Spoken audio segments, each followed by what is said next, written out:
10 things WWE must get right at Money in the Bank. Number 10. Story-driven ladder matches. The potential downfall of having 2 ladder matches on a show is that the company will rely on them to be the spot fest and simply let the moments dictate the match for the fans to enjoy, either by using the weapon or having high-risk moves simply to pop the crowd. The matches are very easy in terms of fan enjoyment. Everyone likes a ladder match. The fun about the match is simple, but when a story is interweaved, the match becomes far more entertaining as fans are able to connect to what is happening. Remember the ladder match at WrestleMania 32 for the Intercontinental Championship? It is one of the best modern ladder matches due to the stories within it. From Stardust paying tribute to his father, to the constant battles between Kevin Owens and Sami Zayn, and this year's matches should feature similar elements. Number 9. Make it a good show. This might seem painfully obvious as WWE is going to try and make every show as entertaining as possible for the fans. But for anyone who had to sit through Backlash, they will know too well that WWE can get it wrong. Very wrong. There's nothing worse than a bad show, especially one that has a good card and has potential, which this Money in the Bank certainly does. With this being the second pay-per-view since the brands have come together, the company cannot afford another bad show. With 2 ladder matches and plenty of other great bouts on the card,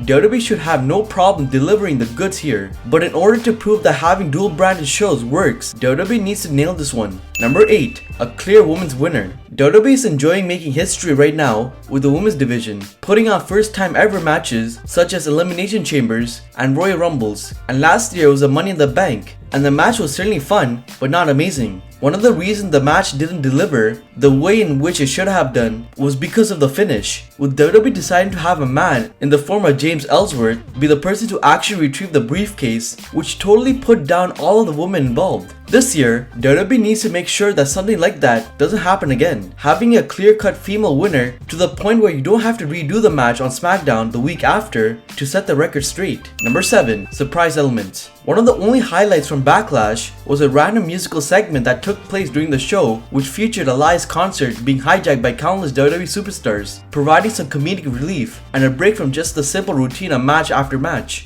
Hopefully, WWE can have something like this happen again, whether it be someone cutting a promo in the ring or a comedic backstage segment. Seeing talent from different brands having these small interactions is a great way to break things up and make the show feel special. It could also be used as a tool to plant seeds for the future, perhaps teasing a feud for the future between superstars on different brands, or even a reunion moment like with all the former members of the Bullet Club. Number 6. Book for the future. Speaking of the future, one of the key things WWE needs to do with its booking is think about that when it comes to the Money in the Bank winners. There's nothing worse than seeing someone who we already know is a main event star win the briefcase. Just like when John Cena achieved the goal, they don't need the case and it wastes a great opportunity for someone else. Which is why WWE must think about the future when picking who wins this year, ensuring we get 2 briefcase holders who can be built and use a victory to propel themselves to the very top. Number 5. Don't kill Carmella's momentum. Carmella is set to defend her women's title at Money in the Bank against Asuka in another match where Money Mella is a major underdog,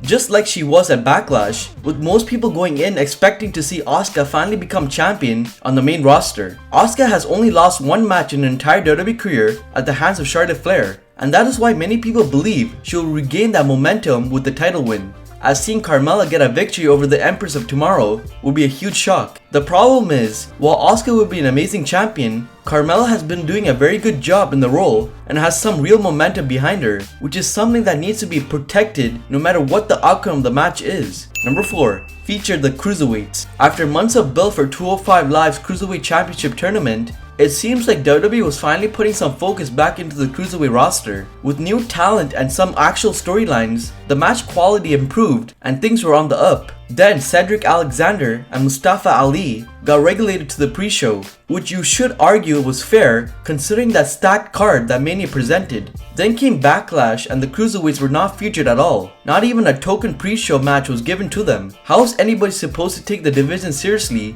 if it is never featured? The 205 Live stars barely ever appear on Raw anymore, and it just feels like a huge opportunity wasted. With Alexander in an entertaining feud with Buddy Murphy, put the pair on the main show and allowed them to have some time to show exactly what they can do, hopefully attracting interest back to the 205 Live. Number 3. Handle Braun Strowman with care. The booking of Braun Strowman is something WWE constantly must focus on because the company has a huge star on its hands that needs to be kept as strong as possible for whenever Vince McMahon is going to take the Universal Championship away from Brock Lesnar. However, at the same time, Strowman can't simply win every single match because otherwise, there is no logical way to keep him out of the title picture. Having qualified for the Money in the Bank, we know we're going to see him cause some carnage, but WWE must be smart with how they handle him. Seeing him just destroy everyone and everything in sight is going to be very entertaining, but he's not the right person to capture the briefcase. Therefore, WWE must decide how to book him in order for him to lose, while also dominating the entire match. Number 2.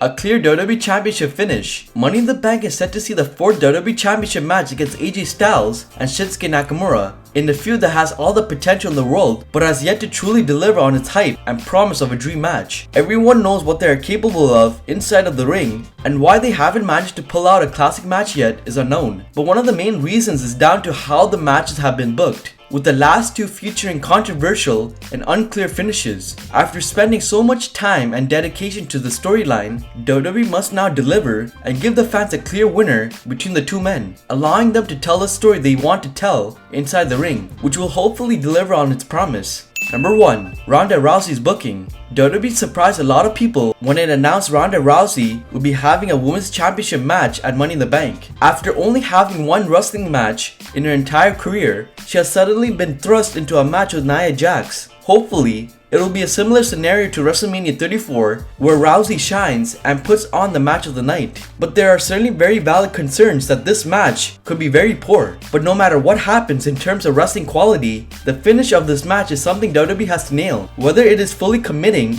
and making her a champion this early, having Natalya come in and cost her best friend, or something totally different, WWE needs to have a clear goal in mind. The company finally has a major star that brings some huge mainstream attention, so it is crucial that they get it right here and keep her as entertaining as possible.